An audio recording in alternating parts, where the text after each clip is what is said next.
ہے کہ ابو بکر پیاس محسوس ہو رہی ہے، کوئی نظر دوڑاؤ کہیں کوئی بدو لوگوں کا کوئی خیمہ شیمے نظر آ جائے تو فرماتے ہیں کہ ایک جھوپڑی اور ایک خیمہ نظر آیا تو ہم نے اونٹوں کے رخ ادھر کر دیے، وہاں آئے تو دیکھا کہ صرف ایک عورت ہے، ام معبد اس کا نام تھا۔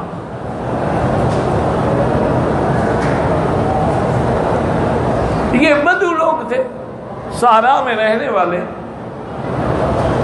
اس نے کہا اہلاً و مرحباً بضیوف اللہ، اللہ کے مہمانوں کو میں اہل و سال کہتی ہوں، خوش آمدید کہتی ہوں۔ فرماتے ہیں ہم اترے تو حضور نے فرمایا کہ حل عندک فی البیت شیء، تمہارے گھر میں کوئی دودھ کوئی لسی کوئی پینے کی چیز ہے؟ اس نے کہا لا یا رسول اللہ، میرا شوہر جو ہے وہ بکریاں چرانے کے لیے نکل گیا۔ پھر میں یہ بکری جو کھڑی ان کا حضور یہ تو بیمار ہے، یہ تو اپنا بوجھ بھی نہیں اٹھا سکتی بیچاری، چلنے کے قابل ہوتی تو یہ ویوڑ کے ساتھ نہ جاتی۔ آپ نے فرمایا تم اس بات کو چھوڑو، تمہاری اجازت ہے کہ ہم اس سے دودھ لے لیں؟ پیغمبر ہر بات میں ہمیں سبق دے رہے ہیں کہ بغیر کسی کی اجازت کے کوئی چیز بھی لے سکتے ہیں۔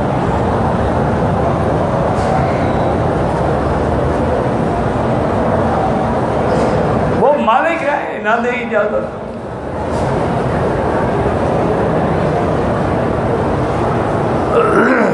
وہ مسکرائی بیچاری بوڑھی جو تھی، انہوں نے کہا حاضر ہے جی، ٹھیک ہے، مجھے کیا انکار ہے۔ تو آپ نے برتن منگوایا۔ حضرت ابو بکر صدیق فرماتے ہیں میں نے اس دن دیکھا کہ حضور کو تو بکریاں چونے کا طریقہ بھی آتا ہے،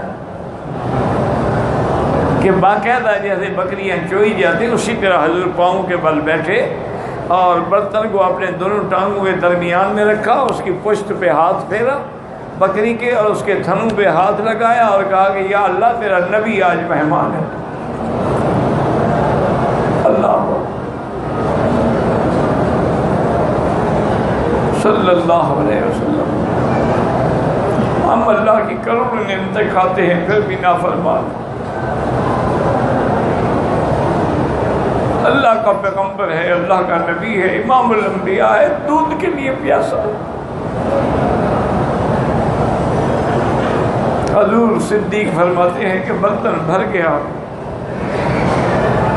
حضور پاک نے بسم اللہ پڑھ کے خود بھی پیا، مجھے بھی پلایا، عامر بن فہرہ کو بھی پلایا اور ریختہ کو بھی پلایا، اور پھر دوبارہ آپ نے بکری کے تھن کو ہاتھ لگایا، وہ پھر بھر گئے، پھر برتن بھر گیا۔ فرمایا یہ اس بوڑھی کو دے دو جس کا خیمہ۔ حضرت صدیق فرماتے ہیں میں حیران ہوا کہ جو بکری کھڑی بھی ہو سکتی ایسے کھڑی ہے اور اس کے نت ایسے ہیں جیسے کہ دریا بن گئے۔ حضور پاک نے اجازت لی، اس نے بڑا کہا کہ یا رسول اللہ آپ جو بھی ہیں لیکن آپ کے چہرے بتلاتے ہیں کہ آپ اللہ کے برگزیدہ بندے ہیں، آپ ٹھہرے، میرا شوہر آ جاتا ہے، ہم دمبا ذبح کریں گے، آپ کے لیے کھانا بنائیں گے۔ اور نہیں، میں نے بڑا سفر کرنا۔ تو ام معبد کی حدیث مبارک میں جو حضور کا حلیہ مبارک ہے، ایسا آج تک نہ کوئی صحابی بیان کر سکا، نہ کوئی تابعی، نہ کوئی عالم، نہ کوئی محدث، نہ کوئی مفسر۔ حدیثوں میں موجود ہے۔ ام معبد کے بجا شوہر جب آیا تو فضا بدلی لگی۔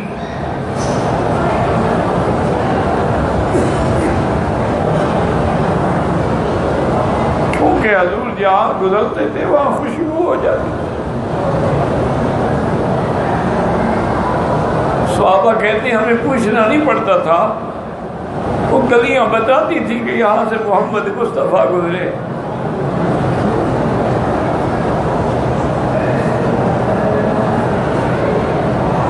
اللہ اکبر۔ ام معبد کے شوہر نے پوچھا آج تو کوئی نہیں؟ انہوں نے کہا ہاں بالکل نئی بات ہے، آج اس طرح کے مہمان آئے، اس طرح بکری پہ ہاتھ دھرنے کا، ہاں ہذا صاحب قریش، یہ وہی آدمی ہیں جن کو قریش ڈھونڈ رہے ہیں۔ اچھا تم مجھے ذرا حلیہ تو بتاؤ۔ اس نے پھر حضور کا حلیہ بتایا صلی اللہ علیہ وسلم۔ اللہ نے حضور کو جو جمال دیا تھا اس کی دنیا میں کوئی مثال نہیں۔ یہ جو آتا ہے نا حدیثوں میں کہ حضرت یوسف علیہ السلام کو اللہ نے جو حسن جمال پیدا کیا، آدھا یوسف کو دیا اور آدھا ساری دنیا پہ تقسیم کیا، یہ حضور کے ماں سوا ہے، حضور کا معاملہ ہی الگ ہے۔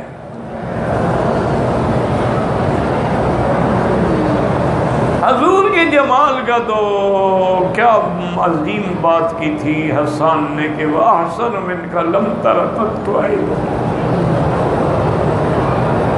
آقا تم سے زیادہ خوبصورت میری آنکھوں نے آج تک نہیں دیکھا۔ وَأَجْمَلُ مِنْكَ لَمْ تَلِدِ النِّسَاءُ، حضور آپ جیسا بچہ کسی ماں نے جینا ہی نہیں ہے۔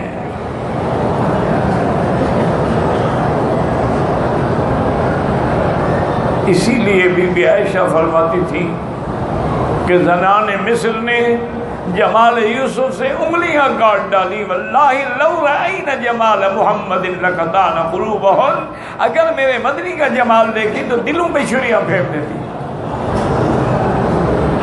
صلی اللہ علیہ وسلم۔ جب بھی حضور کا نام آئے درود شریف تو پڑھ لیا کرو۔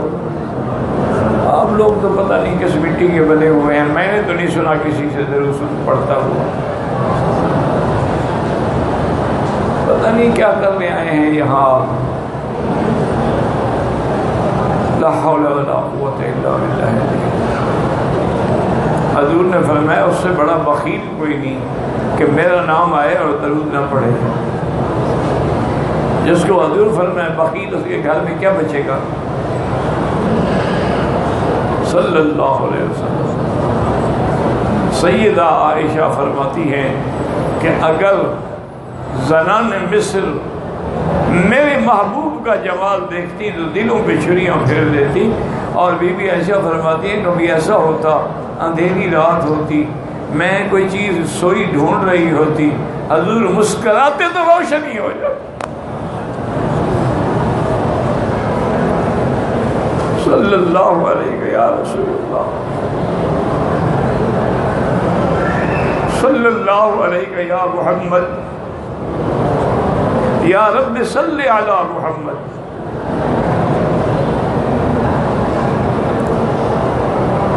حضور صلی اللہ علیہ وسلم آگے چلے۔